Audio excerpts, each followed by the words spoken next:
교회론에 대한 설교 네 번째 시간입니다. 우리 교회가 어떤 교회가 되면 좋을까 하는 것을 초대교회의 모범적인 교회를 통해서 그림을 그려보고 있습니다.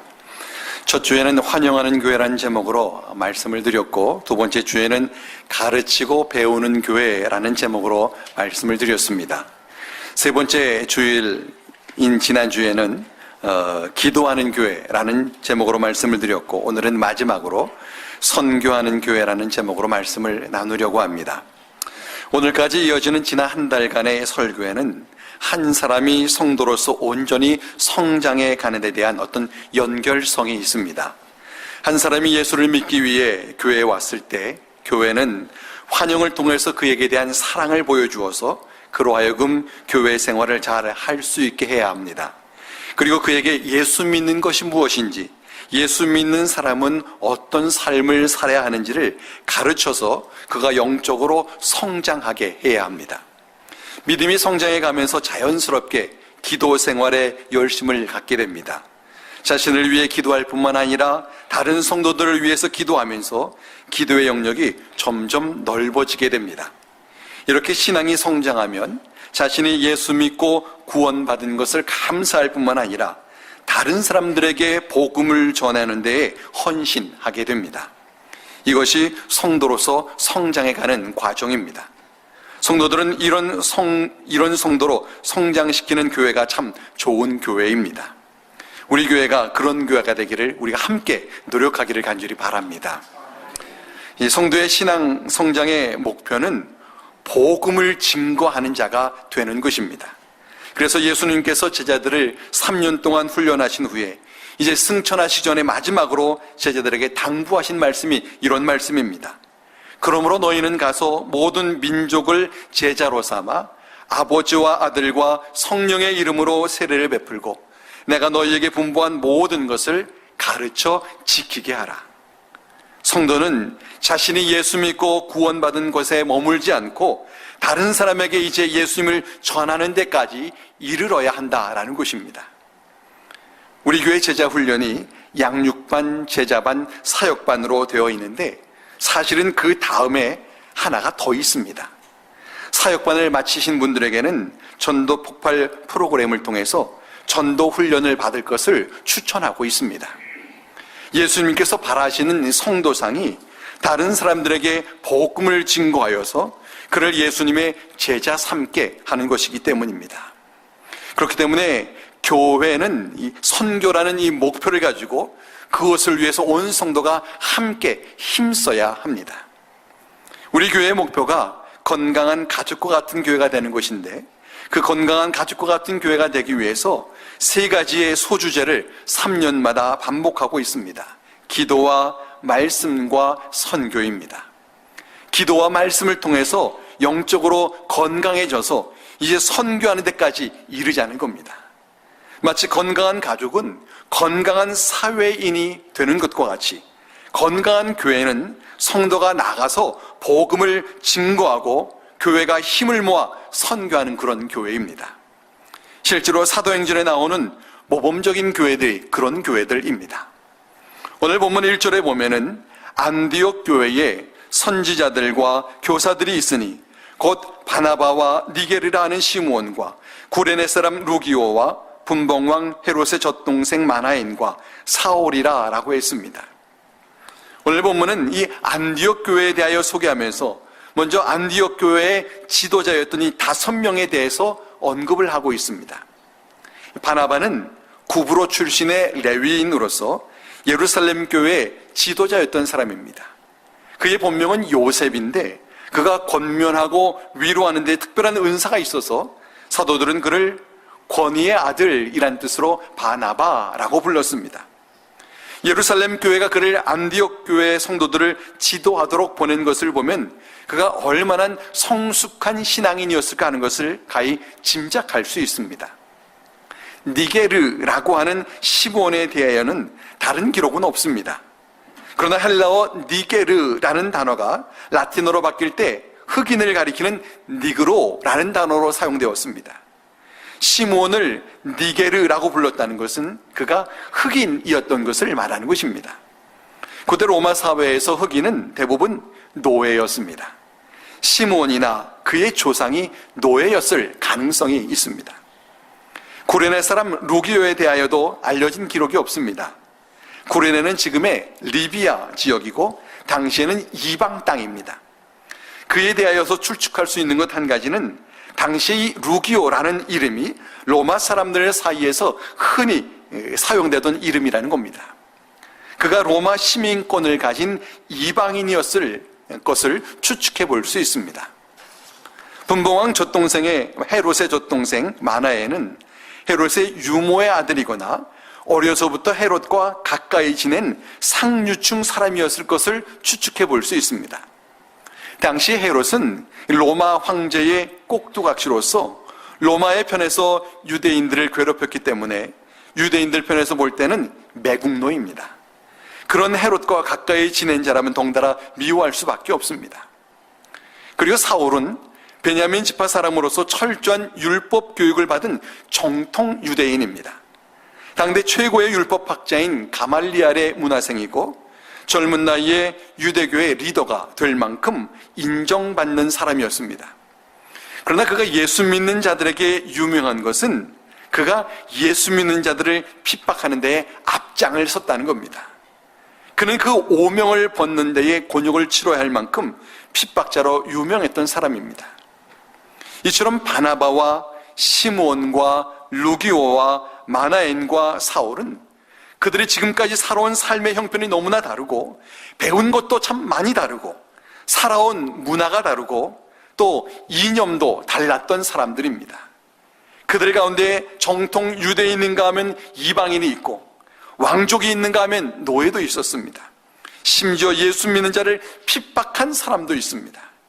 이들이 함께 어울려서 한 교회의 리더 그룹을 이룬다는 것은 당시로서는 상상도 하기 어려운 일입니다. 이들이 안디옥 교회의 리더 그룹을 이뤘다는 것만으로도 이 안디옥 교회가 얼마나 잘 훈련된 교회이고 또 성령이 충만한 교회였는가 하는 것을 알 수 있습니다. 더욱이 흑인 노예 출신인 시므온과 이방인인 루기오와 이 매국노의 친구인 마나엔과 예수를 믿는 자들을 핍박하던 이 사울을 자기들의 지도자로 삼고 저들의 가르침을 받는다는 것은 이 성령의 역사가 아니고서는 결코 있을 수 없는 일들입니다. 기록자 누가는 이것이 당시로서도 너무나 대단한 일이었기 때문에 이들의 이름을 하나씩 밝히고 있는 것입니다. 이처럼 유대인과 이방인의 장벽을 넘고 주인과 노예의 장벽도 넘고 민족적 원수라고 하는 것도 넘어서고 과거의 핍박자도 함께하는 이 정도의 교회라면 그런 교회는 뭐든지 할 수 있을 것입니다. 안디옥 교회가 이 같은 교회가 되기까지 먼저 저들에게 있었던 것이 저들이 배우고 훈련받았다라고 하는 것입니다. 예루살렘 교회가 바나바를 보내 저들을 가르치게 했고 바나바는 또 다소에 있는 사울을 데려다가 함께 저들을 가르쳤습니다. 이처럼 안디옥 교회가 가르침과 배움을 통해서 건강한 성도들을 길러내고 또 건강한 교회를 이루었던 것입니다. 바나바와 사울은 이 안디옥 교회의 성도들을 가르쳐서 지도자들을 길러냈는데 그렇게 해서 길러낸 지도자가 시므온과 루기오와 이 마나엔입니다. 그리고 이들이 바나바와 사울과 함께 교사가 되어서 또 다른 성도들을 가르쳤습니다. 이처럼 안디옥 교회는 가르치고 배우는 데에 열심히 있는 교회였던 것입니다. 이것이 안디옥 교회의 기초가 되었고 저들 교회가 건강한 교회로 성장할 수 있는 비결이었던 것입니다. 저는 우리 교회도 그렇게 되기를 간절히 소원합니다. 교회는 하나님의 말씀을 잘 가르쳐야 합니다. 그리고 하나님의 말씀을 배운 사람들이 교회의 리더가 되어야 합니다. 그래야 성도들이 저들을 존경하며 리더로 따를 수 있습니다. 교회의 지도자 역할을 해야 할 항종직 직분자들이 배우는 데 앞장서야 할 것은 너무나 당연한 일입니다. 그래서 우리 교회에서도 제자 훈련을 시작하면서 장로님들이 제일 먼저 훈련을 받았습니다. 저는 우리 교회 항종직 직분자들이 제자 훈련의 이 선봉에 서기를 바랍니다. 항존직 직분자들 가운데 아직 제자훈련을 받지 않았거나 제자훈련의 모든 과정을 아직 마치지 못하신 분들은 미루지 말고 꼭 제자훈련을 마치시기를 바랍니다. 신학 공부를 하신 분이라면 몰라도 그렇지 않은 분은 꼭 제자훈련을 받기를 부탁드립니다. 그래서 제가 지금 안수 집사님들과 권사님들이 제자훈련을 다 마치시기를 기도하면서 기다리고 있습니다. 아무런 반응이 없네요. 제가 기도하며 기다리고 있습니다. 특별히 이번에 임직받으신 안수 집사님들과 권사님들 가운데 제자훈련을 마치지 않으신 분은 이번 5기 제자훈련에 꼭 참가하시기를 바랍니다. 이것은 우리 교회의 리더가 되기 위한 필수 과정입니다. 성도들 가운데 제자훈련을 하지 못할 이유 한두 가지 없는 분은 아무도 없습니다. 모두가 사실은 매일 바쁘고 모두가 저녁마다 피곤하고 모두가 공부할 여력이 없습니다. 그러나 교회의 리더라면 그럼에도 불구하고 교회의 비전을 함께 공유하며 함께 노력해 가야 합니다.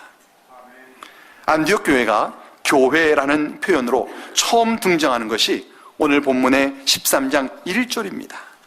안디옥 교회의 리더 그룹이 생기면서 이제 교회의 모양을 갖추게 된 것입니다. 우리 교단 헌법에는 세례교인 15명 이상이 한 장소에서 정기적으로 모여 예배를 드리면 교회라고 부르고 또 15명이 되기 전에는 기도처라고 부릅니다. 세례교인 15명이 되기 전에는 아직 교회의 모습으로 여기지를 않는 것입니다. 세례교인이 15명 이상이 되어도 아직 당회가 조직되지 않은 교회는 미조직교회라고 부릅니다. 당회는 시무장로 2명 이상을 세워야 조직할 수 있고 장로는 세례교인이 30명 이상이 되어야 처음 2명을 세울 수 있습니다. 담임 목사와 장로 2명이 있으면 당회를 구성할 수 있는데 당회가 구성되면 그 교회를 조직교회라고 부릅니다. 안디옥 교회도 리더 그룹을 통해서 이제 조직교회의 모양을 갖추게 된 것입니다. 안디옥 교회가 교회로서의 조직을 갖추게 되자 저들에게서 제일 먼저 보여주는 모습을 13장 22절에 이렇게 기록을 합니다. 주를 섬겨 금식할 때에 성령이 이르시되 내가 불러 시키는 일을 위하여 바나바와 사울을 따로 세우라 하시니, 주를 섬기다라고 하는 말을 구약에서는 제사장들이 장막에서 성막에서 일하는 것을 가리킬 때 사용하던 말입니다. 이것이 신약에서는 공적인 예배를 드리는 말로 사용되었습니다. 그래서 세번역 성경에는 그들이 주를 예배하며 금식하고 있을 때에 이렇게 번역을 했습니다. 안디옥 교회가 교회로서 조직을 갖추었을 때 제일 먼저 등장한 것이 저들이 열심히 하나님을 예배했다라는 것입니다. 그런데 주를 섬겨 금식한 자들이 본문 1절에 나오는 5명의 지도자들인지 아니면 성도 전체들을 가리키는 것인지 문맥상으로는 분명치가 않습니다. 그러나 1절에 안디옥 교회에라는 말로 시작하고 있기 때문에 이 5명의 지도자들을 포함한 전체 성도들이 열심히 예배드렸다라고 보아도 무리가 없을 것입니다. 이처럼 안디옥 교회의 성도들이 예배를 드리며 금식도 했습니다. 당시에 금식했다는 것은 단순히 단식하는 것을 말하는 것이 아니라 금식하며 기도했다는 겁니다. 오늘날에도 간절히 기도하는 분들이 금식하면서 기도하곤 합니다. 금식하며 기도하는 그 마음이 그냥 기도하는 마음보다 더 간절할 것은 두말할 나위가 없습니다. 그렇다면 저들이 무엇을 위해 그렇게 간절히 기도했을까요? 무엇을 위해 기도했는가를 본문은 밝히고 있지 않지만 성령께서 저들에게 할 일을 가르쳐 주신 것을 통해서 짐작해 볼 수 있습니다. 저들은 자신들의 교회가 하나님을 기쁘시게 하기 위해 해야 할 일이 무엇인지, 하나님께서 자신들의 교회를 그 안디옥 땅에 존재하게 하시는 이유가 무엇인지, 자신들이 어떤 비전을 가져야 하는지, 또 어떤 사명을 감당해야 하는지 그것을 위해 기도했을 것입니다. 그래서 성령께서 내가 불러 시키는 일을 위하여 바나바와 사울을 따로 세우라 라고 말씀하신 것입니다. 저들의 기도에 성령께서 응답하신 것입니다. 13장 4절 이후에 보면은 성령께서 바나바와 사울을 따로 세워 하게 하신 일이 이방인들에게 복음을 증거하는 이 선교인 것을 알 수 있습니다. 바나바와 사울을 이제 따로 세워 선교사로 보내라는 겁니다. 선교는 예수님께서 사도들에게 이미 명령하신 일입니다. 그러나 안디옥 교회가 지금 성장해가는 과정에서 아직 선교적 사명을 감당하지 못하고 있을 때에 성령께서 이제 저들이 어느 정도 조직을 갖추고 나니 저들에게 주께서 명하신 선교적 사명을 이제 감당해야 한다라고 말씀하신 것입니다. 그러나 5명으로 구성된 안디옥 교회 리더 그룹에서 가장 영향력 있는 두 인물이 바나바와 사울입니다. 이 두 사람을 이방인 선교를 위해서 보내게 된다면 교회는 희생을 감수해야 합니다. 그러나 성숙함은 바로 이럴 때에 드러납니다.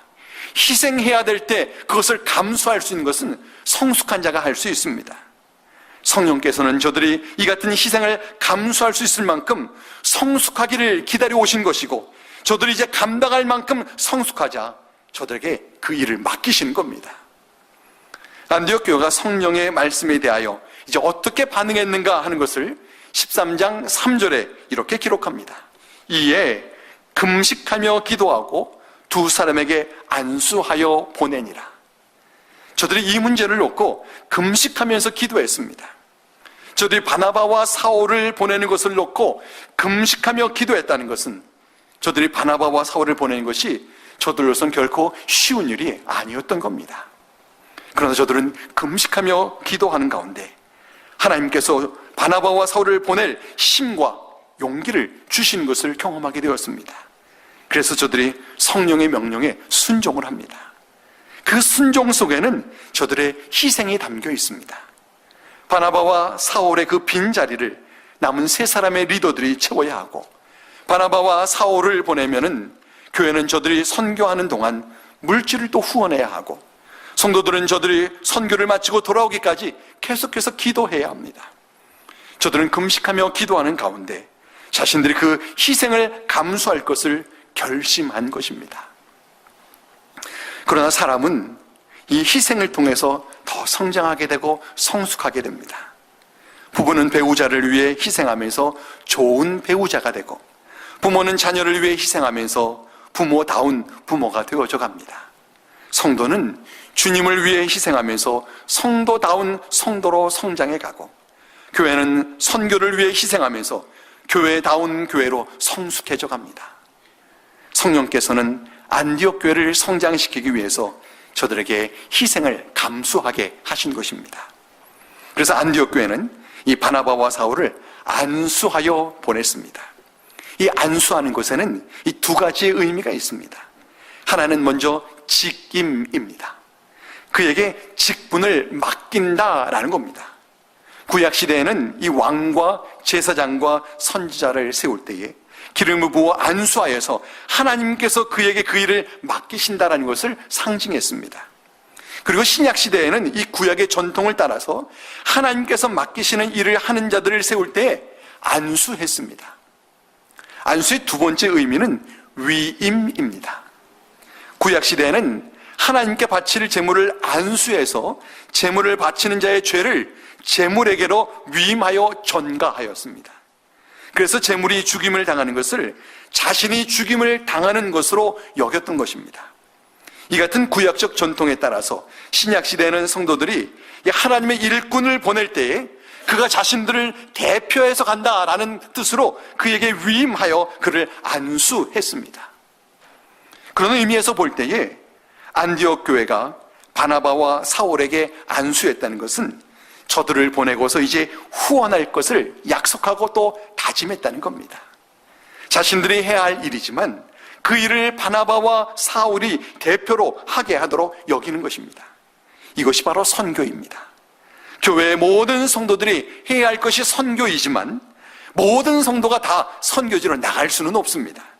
그래서 교회가 선교사를 파송하고 성도들이 물질과 기도로 후원하여 선교하는 것입니다. 안디옥 교회는 이 바나바와 사울을 선교사로 파송하고 저들을 후원했습니다. 그래서 14장 26절에 이렇게 기록을 합니다. 거기서 배 타고 안디옥에 이르니 이곳은 2 사도가 이룬 그 일을 위하여 전에 하나님의 은혜에 부탁하던 곳이라. 바나바와 사울이 선교를 마치고 돌아온 곳이 저들을 금식하며 기도하여 안수해서 파송했던 바로 이 안디옥입니다. 바나바와 사울이 안디옥으로 돌아왔다라는 것은 안디옥 교회가 저들을 파송하고 저들을 후원했다라고 하는 증거입니다. 그래서 이곳은 두 사도가 이룬 그 일을 위하여 전에 하나님의 은혜에 부탁하던 곳이라고 했습니다. 하나님의 은혜에 부탁했다는 것은 하나님께서 저들을 도우시기를 위해 기도했다는 겁니다. 바나바와 사울을 보낼 때에 금식하며 기도하며 보냈던 이 안디옥 교회 성도들이 바나바와 사울이 선교하는 동안 물질과 기도로 계속해서 후원했을 것은 의심할 여지가 없습니다. 바나바와 사울도 이것을 알기에 저들이 선교를 다 마치고 돌아와서 안디옥 교회에 선교 보고를 합니다. 14장 27절에 이렇게 기록합니다. 그들이 이르러 교회를 모아 하나님이 함께 행하신 모든 일과 이방인들에게 믿음의 문을 여신 것을 보고하고, 그들이 교회를 모았다는 것은 안디옥 교회 성도들을 다 모았다는 겁니다. 그것은 저들이 바나바와 사울을 후원했기 때문입니다.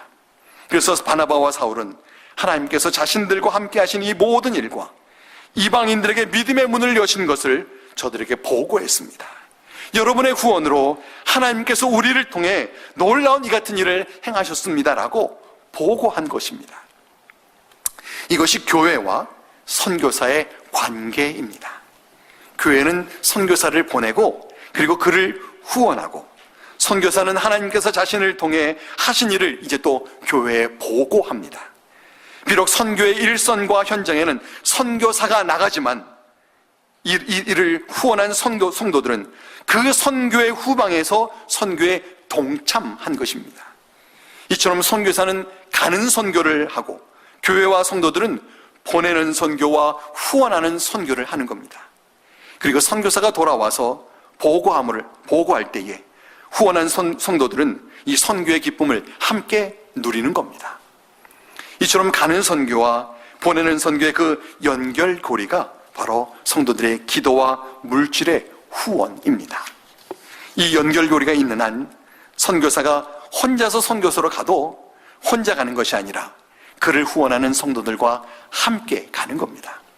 그래서 교회가 후원할 때 선교사는 외롭지 않고, 성도들이 후원할 때 이 선교사는 힘을 얻을 수가 있습니다. 그러니까 선교는 혼자 하는 것이 아니라 팀 사역입니다. 앞에 나가서 하는 자가 있고 뒤에서 후원하는 자가 있습니다. 어느 한쪽이 없어도 선교는 이루어지기 어렵습니다. 저는 우리 교회가 후원하고 있는 선교사님들에 대하여 우리 교회 모든 성도들이 관심을 갖고 기도와 물질로 후원하기를 간절히 바랍니다. 선교 게시판에 보면은 우리 교회가 후원하고 있는 선교사님들께서 보내신 편지가 있습니다. 여러분 혹 새로운 편지가 바뀔 때마다 읽으십니까? 여러분 꼭 읽어보시길 바랍니다. 우리가 후원하고 있는 선교사님들이 지금 어떻게 사역하고 있는지, 저들에게 어떤 기도가 필요한지, 저들에게 지금 무엇이 문제인지를 여러분이 보시고 관심 갖고 기도하시기를 바랍니다. 베루타 가서 어린이들을 후원하는 분이 한 80명 정도 있는데, 여러분들이 아이들의 사진과 이름을 보고 기억하고 이 아이들을 위해 기도할 뿐만 아니라 이 아이들을 위해 선교가 계시는 선교사님을 위해서도 기도하시기를 바랍니다. 우리 교회에서는 이 각 선교회가 선교단체 한 곳을 정하고 후원하게 하고 있습니다. 선교회도 매월 선교비를 보내는 것으로 선교했다라고 할 것이 아니라 그분들을 위해서 선교회가 모여 또 사역에 대한 이야기를 나누고 이들을 위해 기도하면서 후원해야 합니다. 선교는 이것을 위해서 선교회가 모이는 것이고 또 선교회비를 모으는 것도 이 선교를 위해서 모으는 것입니다. 혹 선교회를 교회의 또래들의 친교 모임으로 생각하는 분이 계시다면 그건 잘못 생각하는 겁니다. 선교회원들 간에 친교가 꼭 필요하기는 하지만 그 친교도 선교를 잘하기 위해서 친교하는 것이지 친교가 목적이 아니라는 것입니다. 선교회는 말 그대로 선교하기 위해 모이는 겁니다. 만일 그 모임의 목적이 선교가 아니라면 그 모임의 이름도 선교회가 아니라 다른 이름으로 붙여야 할 것입니다. 비록 비슷한 연령이 모여서 선교회를 조직하는 것은 바로 선교를 더 효과적으로 하기 위함입니다. 생각이나 활동력이 비슷하면 힘을 모으기가 수월하기 때문입니다. 또 선교회 회원들이 내는 이 선교 회비도요, 선교를 위한 것임을 기억하시길 바랍니다. 때로는 회원들이 모여서 식사하는데 선교 회비를 사용할 수도 있겠지만, 그렇게 모여 식사하는 것도 선교를 잘하기 위함이다라는 걸 기억해야 합니다. 교회가 선교회를 조직하고 선교회로 하여금 선교하게 하는 것은 성도의 사명이 선교라는 것을 잊지 않게 하고 이 선교를 실천하게 하기 위한 것입니다. 교회는 이 선교를 아무리 강조해도 지나칠 것이 없습니다. 왜냐하면 선교는 주님께서 교회와 성도들 각자에게 주신 명령이요 사명이기 때문입니다. 여러분이 우리 교회가 후원하고 있는 선교사님들을 위해서 열심히 후원해 주시기를 꼭 부탁을 드립니다. 그리고 선교회가 후원하고 있는 단체에도 관심을 갖고 회원들과 함께 힘을 합해서 선교 동참하시기를 바랍니다. 그럴 때에 교회가 건강하고 성도들도 건강할 수 있습니다. 이제 이상적인 우리 교회의 모습을 한번 여러분 머릿속에 그려보시기를 바랍니다. 첫 번째 주 설교 제목이 어떤 교회인지 기억하십니까? 환영하는 교회입니다. 누구와도 인사하고 사랑으로 환영해야 합니다. 두 번째 주는 무엇입니까? 가르치고 배우는 교회입니다. 세 번째는 기도하는 교회이고, 네 번째는 선교하는 교회입니다. 어떤 분이든 새로 오는 분을 환영하고 성도들 간에 반갑게 인사하고 또 열심히 하나님의 말씀을 가르치고 배워서 신앙이 성장해 가고, 성도들이 모여서 서로를 위해 기도할 뿐만 아니라 선교사님들을 위해 기도하고 물질을 모아 선교사님들과 선교단체를 후원하는 그런 교회의 모습을 여러분 그려보시기를 바랍니다. 이와 같은 건강한 교회를 꿈꾸며 함께 노력하는 우리 교회 모든 성도들이 다 되기를 주의 이름으로 간절히 축원합니다. 기도하겠습니다. 살아계신 하나님 아버지, 말씀으로 교훈해 주셔서 감사합니다. 우리 교회가 선교하는 교회가 되고 우리 교회 모든 성도가 선교하는 성도들 되기를 원합니다. 그러기 위해 모든 성도들이 성령으로 충만하여 함께 노력하며 수고하여서 선교에 힘쓰게 하여 주옵소서. 그래서 교회가 후원하는 선교사님들과 선교회가 후원하는 단체들을 위해서 온 성도가 함께 기도하는 가운데 건강한 교회가 되고 또 건강한 성도가 되게 하여 주옵소서. 예수님의 이름으로 간절히 기도하옵나이다. 아멘.